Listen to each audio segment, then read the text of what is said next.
अस्सलामुअलैकुम। उर्दू सच्ची कहानियाँ के साथियों को एक बार फिर वेलकम किया जाता है। नए आने वाले साथियों से गुजारिश है कि चैनल को सब्सक्राइब कर लें और बेल आइकन को दबा दें। दोस्तों, आज जो मैं कहानी आपको सुनाने जा रहा हूँ उस कहानी का नाम है आसेब ज़दा घर। मगर ये कहानी बिल्कुल सच्ची है जो खुद मेरे साथ बचपन में पेश आई। दोस्तों, ये इन दिनों की बात है जब मैं 8वीं जमात में पढ़ता था। हमारी फैमिली में दादा दादी अब्बू अम्मी समेत हम 3 बहन भाई शामिल थे। हमारे दादा अब्बू हमसे बहुत मोहब्बत करते थे, हमें अच्छी अच्छी कहानियाँ सुनाते थे और कभी कभी हमारे साथ थोड़ा बहुत खेल भी लेते। हमारा घर गली के वस्त में था। हमारे घर के बिल्कुल साथ ही हमारे पड़ोस में एक बहुत पुराना घर था। वो घर काफ़ी अरसे से तामीर था, इसलिए उसके कमरे, बाथरूम, सहन से बहुत नीचे थे। उस घर के 2 दरवाजे थे। एक गली की तरफ से खुलता था जबकि दूसरा सड़क की जानिब खुलता था। उसके घर में प्रोफेसर साहब रहते थे। उनकी बेटी का नाम आसिया था। हमारे घर की छत में सिर्फ एक छोटी सी दीवार थी। हम दीवार फलांग कर अक्सर उनके घर खेलने चले जाते। आसिया आप भी बहुत अच्छी थी। वो हमारे साथ भागम भाग, छुपन छुपाई खेलती और हमें भी बहुत मज़ा आता। हम सब छत पर ही खेलते क्योंकि आसिया आपी हमें नीचे नहीं जाने देती थी और सख्ती से मना करती कि कोई नीचे जाकर नहीं छुपेगा। कभी कभी हम छत से नीचे की तरफ देखते।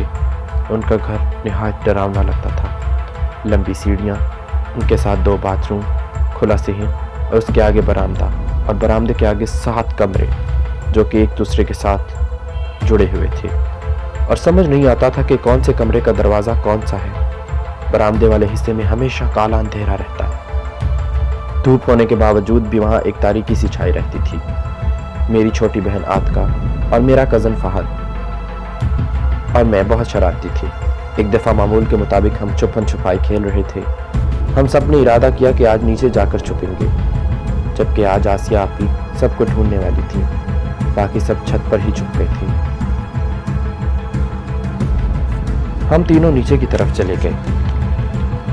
जब हम सीढ़ियों से उतरे तो यूं लगा एक से दूसरी सीढ़ी के दरमियान बहुत फासला था और कम से कम 30 सीढ़ियां। जब हम नीचे पहुंचे तो हम बरामदे में चले गए। बरामदा बहुत स्याह था। यूं लगता था यहाँ कोई रोशनी की किरण नहीं आती। इस माहौल को देखकर हमें डर लगने लगा। अचानक आसिया आपी की आवाज़ आई, सब छुप गए ना, मैं आ रही हूँ। हम सब ने जल्दी से छुपने की कोशिश की। मैंने एक कमरे का दरवाज़ा खोला और अंदर देखा तो उसी कमरे में बहुत सारे दरवाजे निकल रहे थे। मैंने उसी कमरे के सामने वाला दरवाज़ा खोला तो देखा उसमें बहुत अंधेरा था। इसी के साथ बाकी दरवाजे खुद ब खुद खुल गए। अचानक कमरे में घुप अंधेरा छा गया।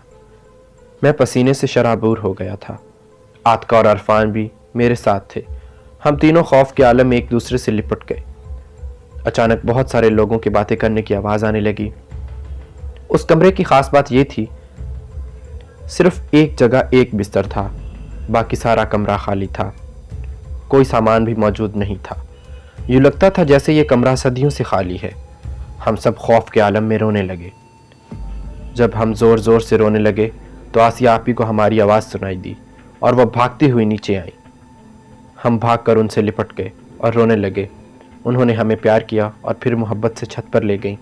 उन्होंने कहा, मैंने तुम सब लोगों को मना किया था कि नीचे नहीं जाओगे, फिर भी तुम लोगों ने मेरी बात नहीं मानी।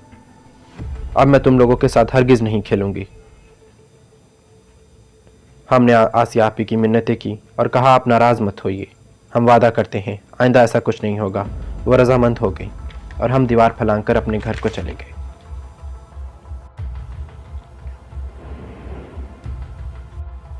रात को जब हम सोने लगे तो उस वक्त दादाजी ने हमारी हालत का जायज़ा लिया। शायद उनको मालूम हो गया था। उन्होंने हमसे पूछा, बच्चों, तुम सब आसिया बेटी के साथ छत पर खेलने जा रहे हो ना, नीचे तो नहीं गए? हम सब ने घबराकर दादाजी को सब सच बता दिया। दादाजी पहले नाराज़ हुए मगर फिर शफकत से हमें समझाने लगे, देखो बेटा, जब तुम्हें आसिया आपी ने मना किया था कि उनके घर के नीचे वाले हिस्से में नहीं जाना तो तुम लोग क्यों गए? अब मेरी बात सुनो।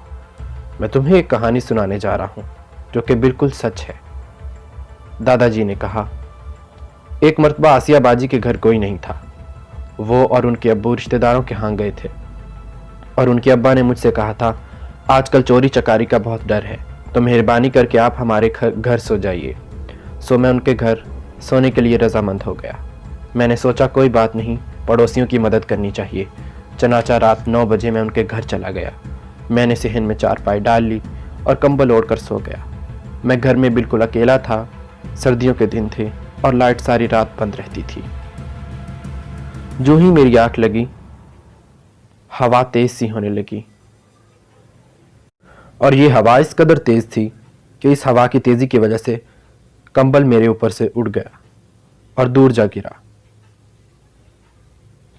उसके बाद मेरे साथ कुछ ऐसा हुआ जिसे मैं आज तक नहीं भुला सका। किसी ने मेरे चेहरे पर जोरदार थप्पड़ मारा। यूं लगा जैसे मुझे किसी ने जकड़ लिया हो। मैं बहुत खौफजदा हो गया था। खौफ व हरास के आलम में मैं ये भी न देख पाया कि वहाँ कौन था। मैंने निगाहें दौड़ाकर देखा तो वहाँ कोई नहीं था। फिर एक लगातार तसलसल के साथ किसी ने मेरी गर्दन पर जोरदार थप्पड़ मारा। जब मैंने देखा फिर वहाँ कोई नहीं था। मुझे मालूम हो गया कि वहाँ कोई ना कोई आसिफ ज़रूर है। मैंने फ़ौरन छत की तरफ भागा और दीवार फलांकर अपने घर आ गया। वो दिन और आज का दिन मैं कभी भी उस घर में नहीं गया। आतका ने डर कर पूछा, दादाजी ये आसिफ क्या होता है? दादाजी ने बताया, आसिफ से मुराद है जिन, भूत वगैरह। ये घर बहुत पुराना है, इसीलिए इस घर में जिन्नात का बसेरा है और वो जिन्नात नहीं चाहते कि कोई भी इस घर में रहे। हम सब दादाजी की बात सुनकर बहुत डर गए थे। फिर दादाजी ने हमें एक अच्छी कहानी सुनाई और हम सब सो गए। आसिया आपी हमें खेलने के लिए छत पर बुलाती रहती, मगर हम उनसे खेलने ना जाते।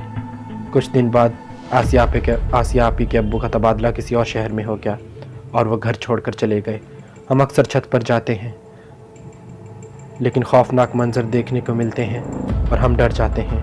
वो दिन और आज का दिन इस घर में कोई आकर नहीं बसा। वो घर आज भी वैसा ही है। हमने घर से मुल्हका दीवार ऊंची कर ली है। अब हमें उनके घर जाने का कोई मकसद नहीं, ना हम उनके घर देखते हैं। मगर फिर कभी कभी जब मैं बचपन का वो मंजर याद करता हूँ तो मेरे रोंगटे खड़े हो जाते हैं।